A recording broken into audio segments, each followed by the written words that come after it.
First question आपका basic limitation of finite state machine. तो देखो भाई फाइनाइट स्टेट मशीन क्या होती है, जिसके पास में फाइनाइट स्टेट्स हो। तो यहाँ पे जो इसके पास में फाइनाइट स्टेट का मतलब क्या है कि नंबर ऑफ स्टेट है वो फाइनाइट है। दूसरा, फाइनाइट स्टेट मशीन के पास में कोई मेमोरी नहीं है यहाँ पे, तो नो मेमोरी। यहाँ पे कोई स्टैग या क्यू यूज नहीं होता है। तो यहाँ पे एक फाइनाइट मेमोरी होती है ये कह सकते हो, बट ये जो फाइनाइट मेमोरी होती है वो किस फॉर्मेट में होती है, स्टेट्स की फॉर्मेट में। यहाँ पे स्टेट्स की फॉर्मेट में मेमोरी रहती है। बट स्टेट में भी क्या रहता है, जब भी ट्रांजिशन आपका ट्रांजिशन होगा नेक्स्ट स्टेट पे, तो उस टाइम पे ये प्रीवियस क्या डाटा स्टोर था इस स्टेट पे ये याद नहीं रखती है आपकी फाइनाइट स्टेट मशीन। तो इसके पास में ऐसी कोई मेमोरी नहीं है जिससे कि प्रीवियस डाटा को याद रख सके। दूसरा, जैसा कि यहाँ पे बोला कि फाइनाइट मेमोरी है, तो इसलिए लार्ज अमाउंट ऑफ इंफॉर्मेशन को भी याद नहीं रखती है। यही इसकी एक बेसिक लिमिटेशन आपकी फाइनाइट स्टेट मशीन की। तो इसका आंसर आ जाएगा आपका ए वाला, can not remember arbitrary large amount of information. अब सेकंड ऑप्शन भी देख लेते हैं, sometime fails to recognise grammar that are regular. तो ऐसा कभी नहीं होता है, फाइनाइट स्टेट जो मशीन आपकी वो रेगुलर लैंग्वेज ही एक्सेप्ट करती है ऑलवेज। सी कह रहा है sometimes recognise grammar are not regular, तो ऐसा भी नहीं है। ठीक है, तो डी वाला नन ऑफ दीज। तो जो इसका आंसर आएगा वो क्या आ गया आपका ए वाला। ये लार्ज अमाउंट ऑफ इंफॉर्मेशन को याद नहीं रख पाती आपकी कौन, फाइनाइट स्टेट मशीन, क्योंकि इसके पास में कोई भी मेमोरी नहीं है। और जो भी मेमोरी है वो फाइनाइट मेमोरी है जो कि स्टेट की फॉर्मेट में है।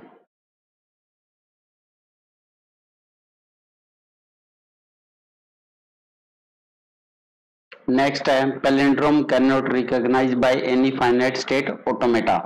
तो भाई फाइनाइट स्टेट ऑटोमेटा है वो पैलिंड्रोम को रिकॉग्नाइज नहीं करती है पहली बात। अब क्यों नहीं करती है, पहला ऑप्शन कह रहा है कि FSA can not remember arbitrarily large amount of information. ये अभी हमने देखा है कि ये लार्ज अमाउंट ऑफ इंफॉर्मेशन को याद नहीं रखती है क्योंकि इसके पास में मेमोरी नहीं होती है। तो पहले वाला ऑप्शन तो आपका करेक्ट है। दूसरा कह रहा है FSA can not deterministically fix the mid point. तो अब इसकी बात करते हैं। देखो कोई भी पैलिंड्रोम अगर आपको फाइंड आउट करना हो, कोई भी स्ट्रिंग गिवन हो इस तरह से ए बी ए और आपका बी ए, तो ये उल्टा सीधा एक जैसा है, बट इसका मिड पॉइंट कैसे फिक्स होगा ये फाइनाइट स्टेट मशीन नहीं डिटरमाइन कर सकती कि आपका, क्योंकि मिड पॉइंट के बाद ही तो सेम होता है। चलो ये तो मैंने ओड नंबर वाला स्ट्रिंग लिया है, तो अगर मैं ये स्ट्रिंग इस तरह से लेता ए बी ए, अब यहाँ पे इवन नंबर ऑफ कैरेक्टर है तो इसका मिड पॉइंट ये आ गया ना। तो ये मिड पॉइंट डिटरमाइन नहीं कर सकती आपकी फाइनाइट स्टेट मशीन, क्योंकि इस मिड पॉइंट के बाद ही आपका स्ट्रिंग रिपीट होगा। ठीक है, तो इससे पहले और इसके बाद का स्ट्रिंग सेम है तभी ये पैलिंड्रोम बना है। तो ये फिक्स कर नहीं सकती आपकी फाइनाइट स्टेट मशीन, तो इसलिए बी वाला भी ऑप्शन आपका करेक्ट है। सी कह रहा है even if the mid point is known an FSA can not find whether the second half of the string match the first half. तो ये वही बात कर रहा है, चलो मिड पॉइंट अगर निकाल भी ले तो जो सेकंड हाफ है वो फर्स्ट हाफ से मैच हो रहा है, तो मतलब कि मैचिंग की बात कर रहा है, तो मैचिंग भी नहीं कर पाती है ये। तो मैचिंग भी फाइनाइट स्टेट मशीन नहीं कर सकती, क्योंकि मैचिंग करने के लिए आपको ए बी ए कहीं ना कहीं मेमोरी में स्टोर करना पड़ेगा।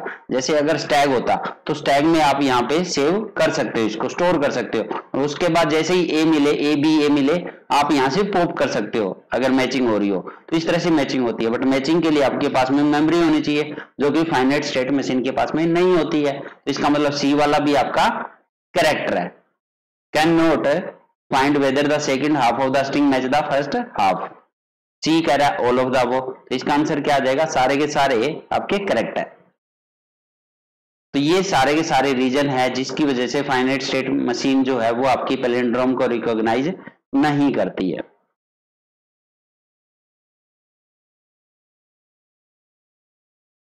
नेक्स्ट है given to DFA M1 and M2 they are equivalent if. अब आप बताना है कि ये दोनों मशीन दोनों ही डीएफए है तो वो इक्विवेलेंट कब होती है। तो पहला ऑप्शन कह रहा है कि M1 and M2 have the same number of state. भाई ऐसा कुछ नहीं है, अगर सेम नंबर ऑफ स्टेट होगी तो वो इक्विवेलेंट कहलाएगी। ऐसा कभी नहीं हो सकता। तो ये वाला तो आपका इनकरेक्ट है।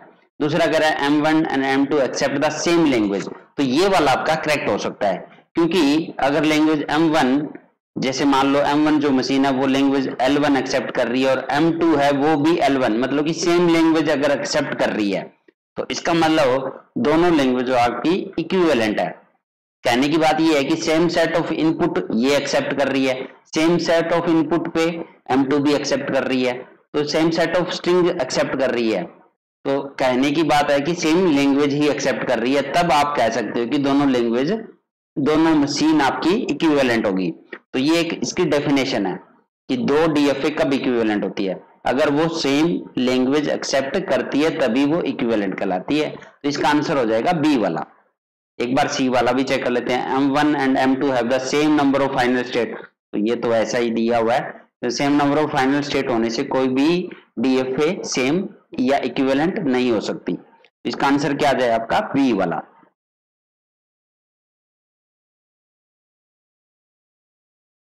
नेक्स्ट है विच of the following is correct. Turing machine is a simple mathematical model of general purpose computer. Turing machine is more powerful than finite automata. और सी कह रहा है Turing machine can be simulated by general purpose computer. और D कह रहा है all of these। तो बताना करेक्ट कौन सा है।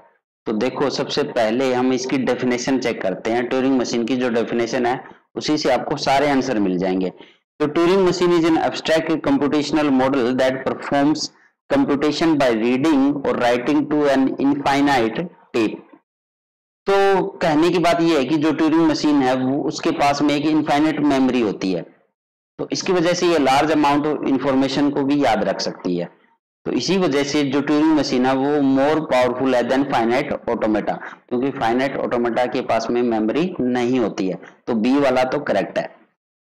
अब आपको ए और सी की बात करें तो ए और सी आपके इसी डेफिनेशन में है। नेक्स्ट पढ़ते हैं। They are capable of simulating common computers.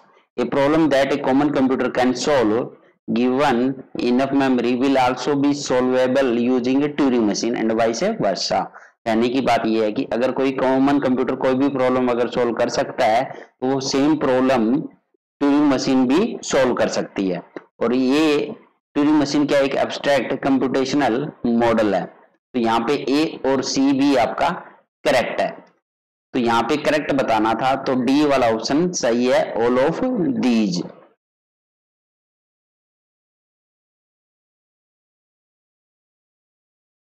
Next है विच of the following is not part of 5 tuple finite automata. तो जो फाइनाइट ऑटोमेटा के 5 टपल होते हैं वो इसकी डेफिनेशन में है। तो सबसे पहले इसकी डेफिनेशन चेक करते हैं, आपको आंसर मिल जाएगा। तो डेफिनेशन में क्या कह रहा है, ये फर्स्ट ऑप्शन कह रहा है जो इसके 5 टपल होते हैं वो फर्स्ट है आपका फाइनाइट सेट ऑफ स्टेट्स, जो कि होता है आपका कैपिटल क्यू, और इनपुट सिंबल। तो ये जो इनपुट सिंबल है ये क्या होता है, सेट ऑफ इनपुट अल्फाबेट्स। दूसरा आपका ट्रांजिशन फंक्शन, फिर होता है आपका स्टार्टिंग स्टेट जो कि क्यू नोट होता है, और एफ होता है आपका सेट ऑफ फाइनल स्टेट्स। तो ये 5 टपल होते हैं इसमें। तो अब चेक करते हैं जो आपका ऑप्शन गिवन है वो ए वाला क्या है आपका। ए वाला कह रहा है कि इनपुट अल्फाबेट, तो ये तो होता है इसमें। ट्रांजिशन फंक्शन ये भी होता है। इनिशियल स्टेट या स्टार्टिंग स्टेट सेम है, ये भी होता है। तो आउटपुट अल्फाबेट नहीं होता आपका फाइनाइट ऑटोमेटा में, ये आपका मिले और मूरे मशीन में होता है आपका। तो ये जो फाइनाइट ऑटोमेटा होती है हमारी, जो डीएफए एनएफए जो हम बोल रहे हैं यहाँ पे, तो डीएफए और एनएफए दोनों क्या करती है काम यहाँ पे, एज ए एक्सेप्टर काम करती है, एज ए एक्सेप्टर।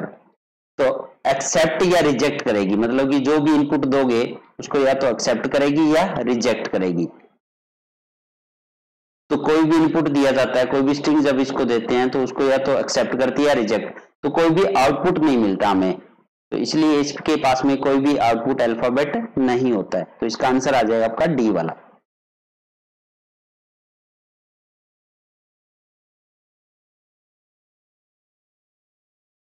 नेक्स्ट है a language for which no DFA exist. तो बताना आपको किस लैंग्वेज के लिए डीएफए एग्जिस्ट नहीं करती। तो पहला कह रहा है रेगुलर लैंग्वेज। तो जो डीएफए होती है वो हमारी कौन सी लैंग्वेज एक्सेप्ट करती है, वो रेगुलर को ही तो एक्सेप्ट करती है। तो जब रेगुलर को एक्सेप्ट करती है तो रेगुलर लैंग्वेज के लिए डीएफए भी तो एग्जिस्ट करेगा। ये तो गलत हो गया ऑप्शन। बी कह रहा है नॉन रेगुलर लैंग्वेज, तो अगर कोई लैंग्वेज रेगुलर नहीं है तो उसके लिए डीएफए आपका एग्जिस्ट करेगा ही नहीं, उसकी आप डीएफए बना ही नहीं सकते। तो ये वाला आपका आंसर हो जाएगा, नॉन रेगुलर लैंग्वेज के लिए डीएफए एग्जिस्ट नहीं करता।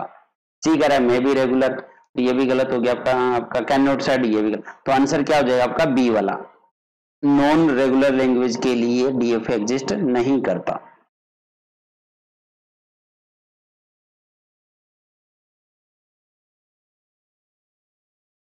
नेक्स्ट है what the following DFA accept. तो यहाँ पे एक डीएफए गिवन है, बताना ये डीएफए कौन से स्ट्रिंग को एक्सेप्ट करती है।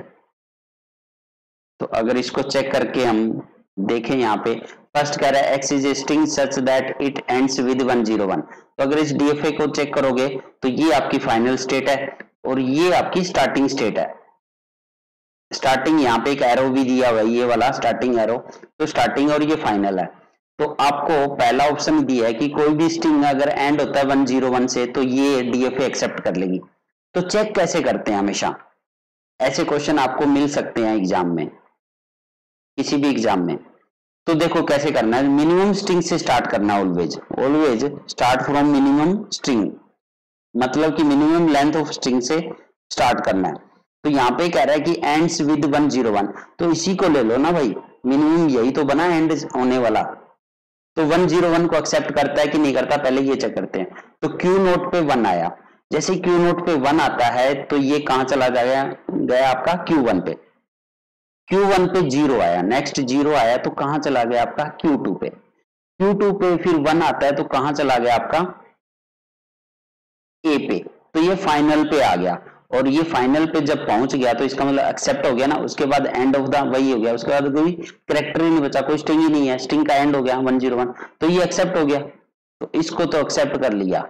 चलो एक स्ट्रिंग और चेक कर लो, कोई भी लेके 0101, अब इसकी लेंथ बढ़ा दी तो ये एंड किससे हो रहा है, हमेशा 101 से हो रहा है। तो 0 सबसे पहले आया 0, तो क्यू नोट पे 0 आता है स्टार्टिंग वाली पे, तो 0 इसी पे रहेगा, सेल्फ लूप है। उसके बाद 1 आता है तो Q1 पे आ गया, उसके बाद 0 आता है तो Q2 पे आ गया, Q2 पे 1 आता है तो A पे आ गया, फिर से एक्सेप्ट हो गया। तो यहाँ पे आंसर निकल के आ रहा है, अभी तक A वाला ही आंसर होगा। तो मुझे भी लग रहा है आपका जो आंसर होगा A होगा।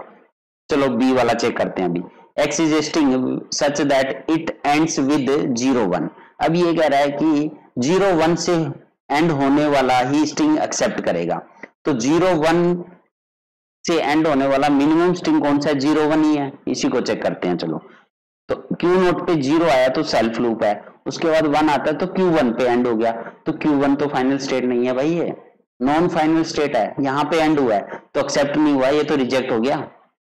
तो यहीं पे स्टॉप कर दो इसको, तो बी वाला तो आंसर नहीं होगा। सी वाला चेक करते हैं। X is a string such that it has odd number of 1 and even number of 0। तो odd number of 1 तो अकेला 1 ले लो, इवन नंबर ऑफ 0 मतलब 2 बार 0 ले लो, तो ये एक्सेप्ट होना चाहिए। तो देखो Q नोट पे 1 आया, Q नोट पे 1 आता है तो Q1 पे चला गया, Q1 पे 0 आता है तो Q2 पे चला गया, Q2 पे 0 आता है तो Q नोट पे आ गया, ये जो कि स्टार्टिंग स्टेट है। तो स्टार्टिंग पे पहुंच गया ना, ये फाइनल पे पहुंचना चाहिए था, जबकि स्टार्टिंग पे पहुंच गया तो मतलब रिजेक्ट हो गया। तो ये वाला भी आंसर नहीं होगा आपका। डी वाला X is a string such that it has starting and ending character as 1। तो स्टार्ट भी 1 से हो और एंड भी 1 से हो। तो चलो भाई ये वाला स्ट्रिंग ले लेते हैं 1 1। तो Q नोट पे 1 आया तो Q1 पे आ गया, Q1 पे 1 आता है, Q1 पे 1 आता है तो सेल्फ लूप है तो इसी पे रहेगा। तो 1 1 Q1 पे ही नॉन फाइनल पे ही एंड हो गया, ये तो फाइनल पे पहुंचा ही नहीं, तो ये भी रिजेक्ट हो गया। तो आपका डी वाला भी आंसर नहीं होगा। तो यहां पे आंसर क्या है आपका ए वाला, क्योंकि ए वाला, अब आप कोई भी स्ट्रिंग ले लो जो एंड होगा 101 से, वो सारे ये एक्सेप्ट करेगी डीएफए आपका। तो आंसर आ जाएगा ए वाला आपका।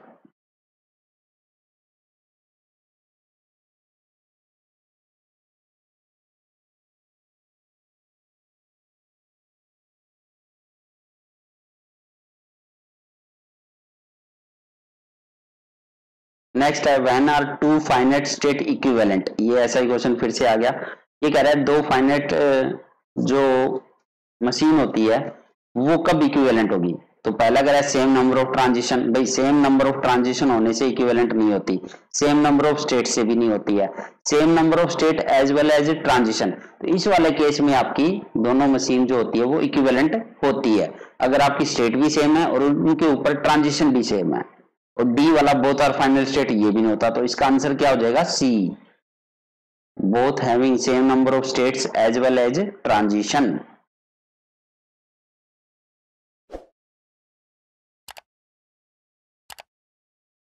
Next, which of the following will not be accepted by the following DFA.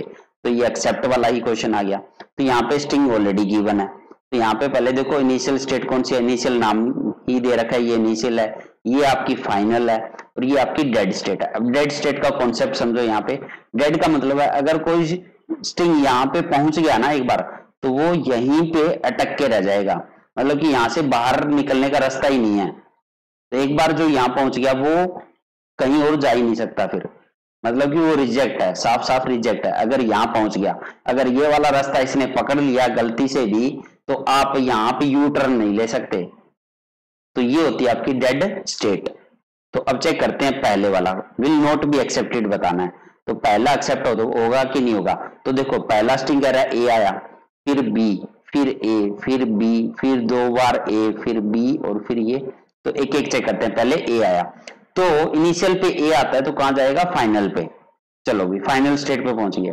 फिर बी आया, तो फाइनल पे बी आता है तो सेल्फ लूप है यहाँ पे। चलो भी फिर ए आया, फाइनल स्टेट पे ए आया, बी के बाद क्या आया? क्योंकि ए आता है तो वो फाइनल पे जब ए आता है तो कहां पहुंच गया? इनिशियल स्टेट पे। तो अभी हम इनिशियल स्टेट पे आए। अब इनिशियल स्टेट पे क्या मिला? बी। तो जैसे ही बी मिलेगा, इनिशियल स्टेट पे बी मिलते ही मिल गया ना ये डेड स्टेट। तो भैया इसके बाद कुछ भी आए, ये तो यहीं फंस गया, तो ये तो रिजेक्ट हो गया। पहले वाला क्या हो गया? रिजेक्ट।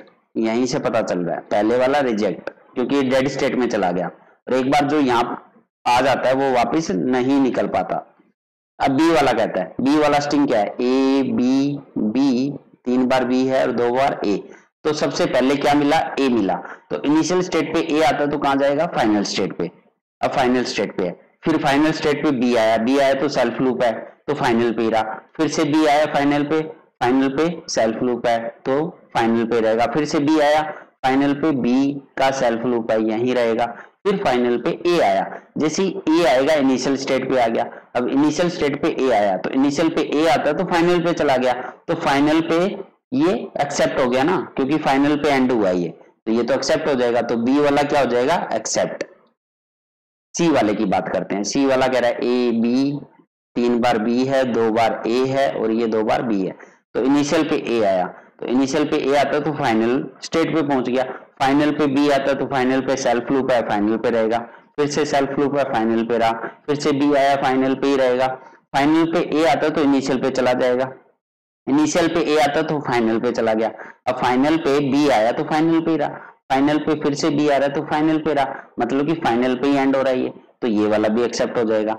अब लास्ट डी ऑप्शन बच गया, ए डबल बी और आपका डबल ए, डबल बी और double A.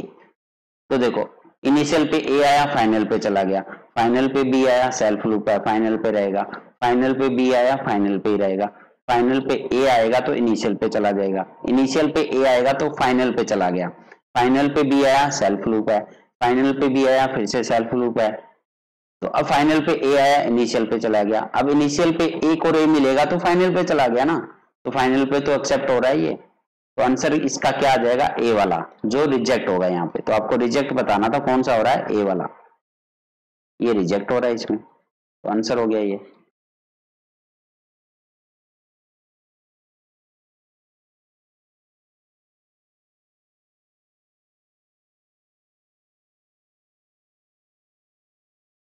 Next, which of the following will not be accepted by the following DFA. तो ये फिर से एक डीएफए गिवन है, अब बताना है कि कौन सा एक्सेप्ट नहीं होता। सेम वैसा ही है। तो यहाँ पे स्टार्टिंग स्टेट Q1 है और आपकी फाइनल स्टेट ये वाली है। तो देखो सबसे पहला ऑप्शन दे दिया अपसाइलन। तो देखो भाई, जब अपसाइलन हो या लैम्डा एक ही बात है। तो ये कब एक्सेप्ट करती है डीएफए? तो ये उस केस में डीएफए एक्सेप्ट करती है जब आपकी स्टार्टिंग स्टेट ही फाइनल स्टेट हो। जब आपकी स्टार्टिंग स्टेट ही अगर फाइनल स्टेट है तो आपका एप्सिलॉन या लैम्डा एक्सेप्ट होता है। अगर आपकी स्टार्टिंग स्टेट फाइनल नहीं है तो आपका लैम्डा या एप्सिलॉन एक्सेप्ट नहीं होता। तो इसका आंसर साफ साफ दिखाई दे रहा है, ए होगा आपका, विल नॉट बी एक्सेप्टेड। तो एप्सिलॉन नहीं एक्सेप्ट करेगा ये, तो इसका आंसर यही आ जाएगा आपका।